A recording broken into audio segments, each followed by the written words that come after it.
اهلا بيكم معانا تاني. النهارده هنتعلم اساسيات العزف على الاورج، وطبعا البيانو نفس القصه. خليكم معانا.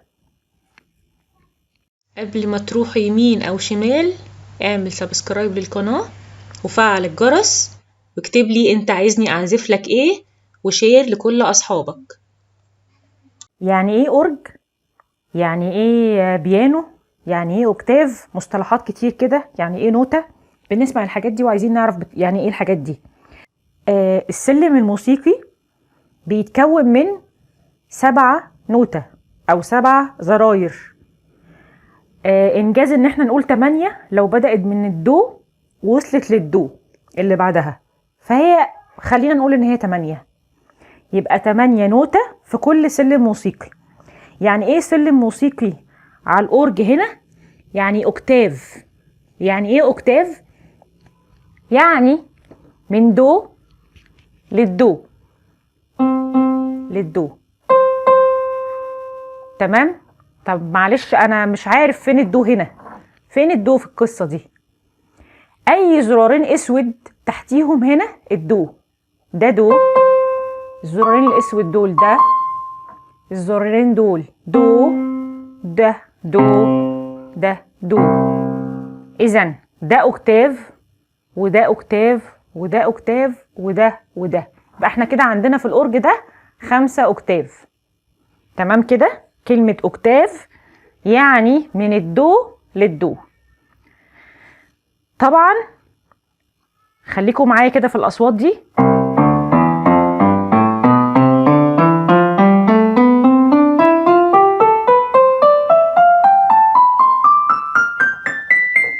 خدت بالكم من ايه؟ انا بعلى بالنغمة او النغمة بترفع معايا. يبقى انا كل ما عايزة ارفع في النغمة او في النوتة او في الموسيقى اللي انا بعزفها بروح الناحية دي. عايزة اتخن بروح الناحية دي. تمام كده؟ تمام. طيب اسمهم ايه؟ اسم ايه السلم الموسيقي ده؟ اسمعوا ايه؟ تعالوا كده ناخد الاوكتاف اللي في النص ده من الدو للدو. اسمه ايه؟ دو، ري، مي، فا، سول، لا، سي، والدو. الدو بتاعت الاوكتاف اللي بعده. تمام كده؟ طيب ايه دول؟ اسمهم ايه؟ لو انا رايح في الاتجاه ده، الدو ده اللي فوق اللي فوقيه اسمه دو دييز. يبقى ده دو، ده دو دييز. ري، ري دييز. مي، فا، فا دييز. لو انا طالع كده. طب لو انا نازل كده هعمل ايه؟ ده الدو. سي، ده سي بيمول او لا دييز. لو انا رايح كده لا دييز او سي بيمول، حسب انا رايح كده ولا رايح كده، بتفرق. تمام. تمام. لو انا جاي كده وعايز انزل بسميه بيمول. الزرار ده او النغمة دي او النوتة ده بنزل نغمة او بنزل نص نغمة يبقى اسمه بيمول، بطلع نص نغمة يبقى اسمه ديز. ايه موضوع النغمة والنص نغمة؟ انا من هنا لهنا في نغمة، عليت نغمة.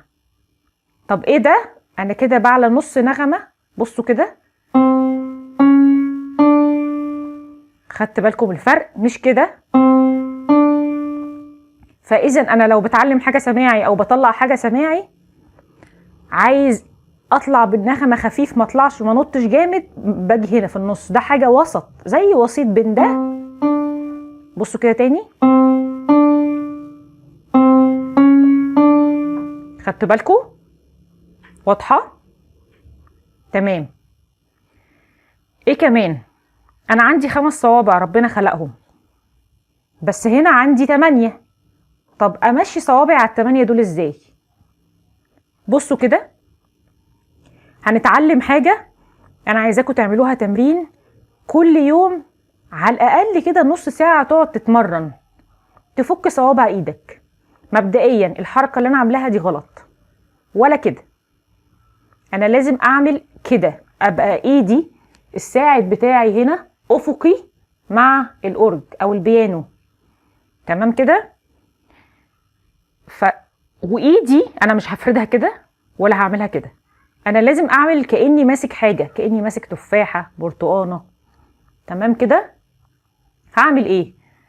انا معايا 8 ودول 5 صوابع بس، هاخد اول 3 دول بقى كده محتاجين 5 ومعاهم، وبعد كده ال5 التانيين. طب هنقل من 3 ل5 ازاي؟ بصوا كده، دايما ببتدي الدو من الابهام. تمام كده. بصوا، دو ري مي. خلاص كده، انا كده انا فرداها على فكره عشانكم، انا بس عايزه اوريكم. بصوا. تمام. بعمل ايه؟ بجيب ده من تحت صوابعي كده للرابع، وبعد كده ال5 بيمشوا بسلاسه.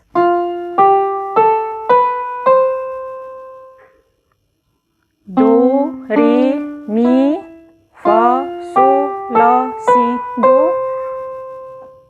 مرة كمان بالراحة.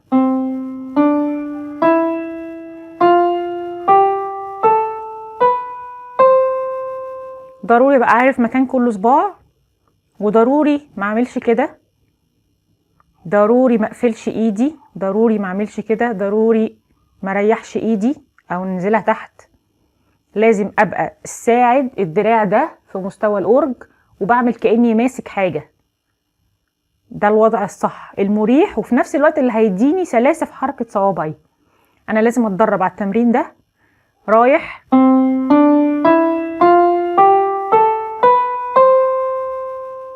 الدو التانية اهي. طب لو انا راجعه هعمل ايه؟ برضو انا هبتدي من الدو ده، وده بقى التالت هنط من فوق، فبرضو السبابه ده تحت على طول، السبابه تحت، فهعمل كده تاني وانا راجع.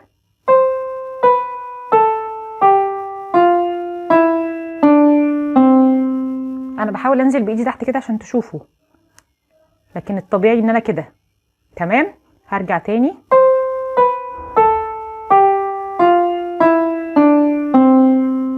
نعملها كده مع بعض رايح جاي.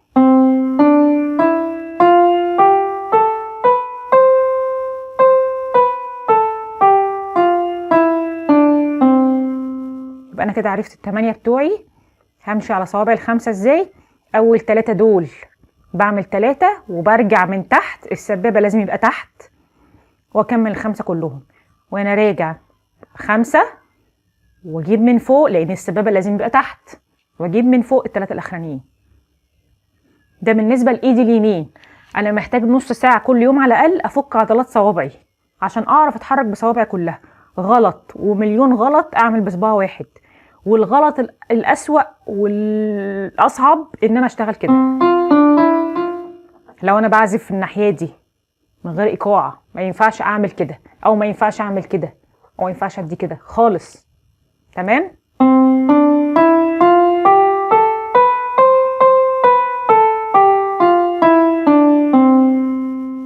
بالراحه، هنبتدي بالراحه جدا جدا لحد ما تلاقي نفسك انت من وقت للتاني عماله بتسرع ايدك.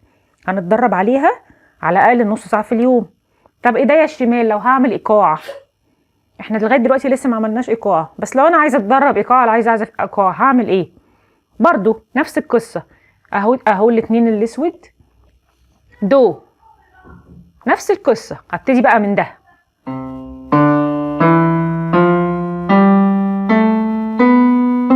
خدتوا بالكم برضو الابهام تحت تحت لازم. طب وانا راجعه ده فين؟ تمام كده. يبقى انا هفك صوابع ايدي اليمين وهفك صوابع ايدي الشمال.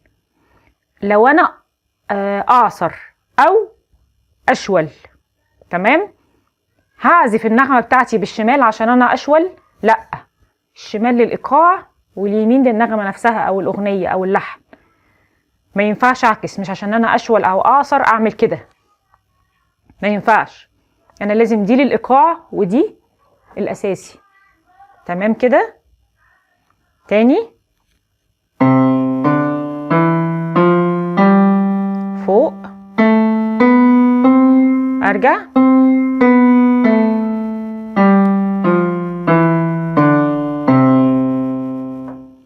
افضل رايح جاي كده رايح جاي. طب وبعد ما افك ايدي اليمين وافك ايدي الشمال، انا عايزاكم تتدربوا عليها. انا عايزه بقى ايه نعمل ايه؟ نشتغل الاتنين مع بعض عشان ما نتلخبطش. هنبتدي من الدو وهنا من الدو بالترتيب، او خلينا من الدو دي هروح مع بعض وهرجع مع بعض، رايح كده وراجع مع بعض. بصوا ازاي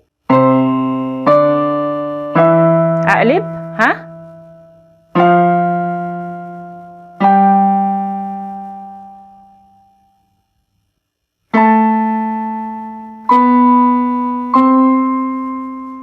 هنعيد تاني، ارجع بقى.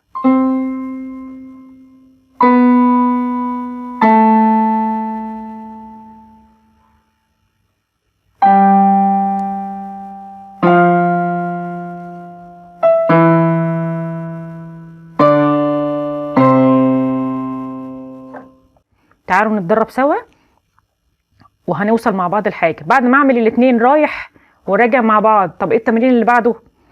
عشان احنا عايزين الاسبوع الجاي نكون خلصنا القصة دي كلها، نلاقي ايدينا الاتنين شغالين. الصوابع بالذات الشمال، اللي متعود يكتب باليمين او الايمن هيلاقي نفسه الشمال واقفة معاه صعبة، بس هتفك معاك. تمام. هنعمل ايه؟ هنتحرك عكس بعض، هنروح كده ونرجع تاني. اوكي ازاي؟ برضو انا حركتي من الدو من الدو. هعمل ايه؟ هنزل بقى مع بعض، ارجع،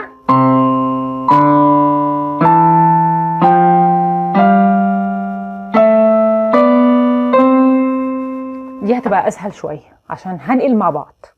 تمام كده. هنعمل القصه دي كلها قد ايه؟ مينيمم على الاقل نص ساعه في اليوم. لازم افك صوابعي، ويا ريت تبقى ساعه. لازم افك صوابعي. عندك أورج صغير كبير اطفال كبار اي حاجه لازم تتدرب. تمام. عشان بعد كده هندخل في حاجه اكتر شويه. هقول لكم على حاجه كمان. احنا قلنا هنا دو ري مي فا صو لا سي دو. في بعض الاماكن بتسميها ايه؟ بتبتدي من السي، سي حروف الانجليش، سي دي اي اف جي، وبعد كده ايه بي، بعد كده سي دي اي. يعني الدو اسمه سي وبيقف عند الجي، سي دي اي اف جي اي بي سي، سي دي الدو. اوكي، عشان لما تشوفوا الاسماء دي ما تتلخبطوش عادي. تمام. انا هستناكم تتدربوا عشان الفيديو الجاي. استنوني، هعلم النوتة الموسيقية عشان بعد كده هنبقى عارفين نتعلم سماعي ونتعلم النوتة الموسيقية. اي نوتة قدامنا تتكتب هنعرف خلاص نعزف اي اغنية في الدنيا. استنوني وعرفوني انتوا عملتوا ايه. شكرا.